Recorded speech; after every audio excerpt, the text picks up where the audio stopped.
So this first concept of openness, as we're seeing here, the behavior of living systems, and again, these are, we talk about living systems in the context of, we have a few ISBIT classes that are called living systems.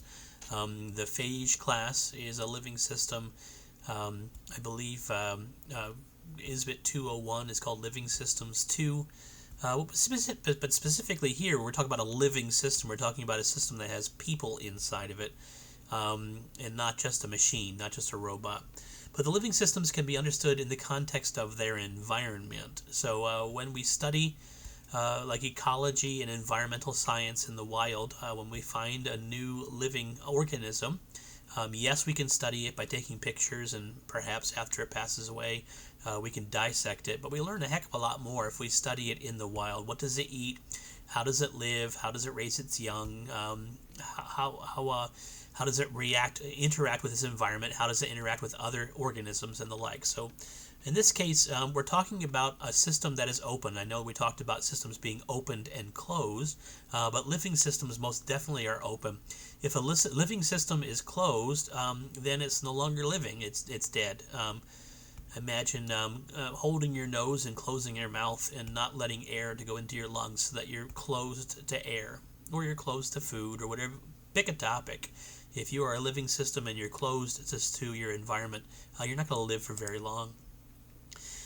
But in the case of humans, and working with humans and managing humans, if you will, again, usually we think about management, we talk about robots. We ask the robot to do something, we decide what the robot should do correctly, and then the robot goes off and does it. But in the case of humans, yes, we use the term management, we use it all the time, but more appropriately, we need to use the term leadership. So the idea is that we lead humans who are thinking organisms and thinking living systems, to convince them that that this is the appropriate thing to do.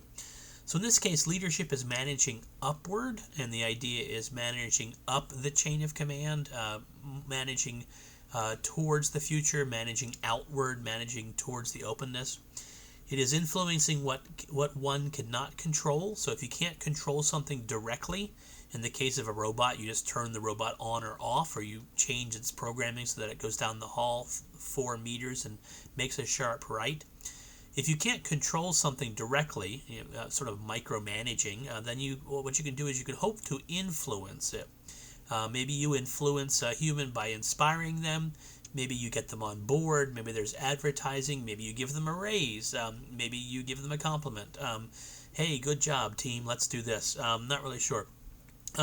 But also, there's some things that you can't control, and there are some things that you can't influence. And if you can't influence it, you have to realize, I can't change that. We're going to have to either deal with it, or go a different direction, or go around it, or go under it, or do whatever you want to do. But it's not changing.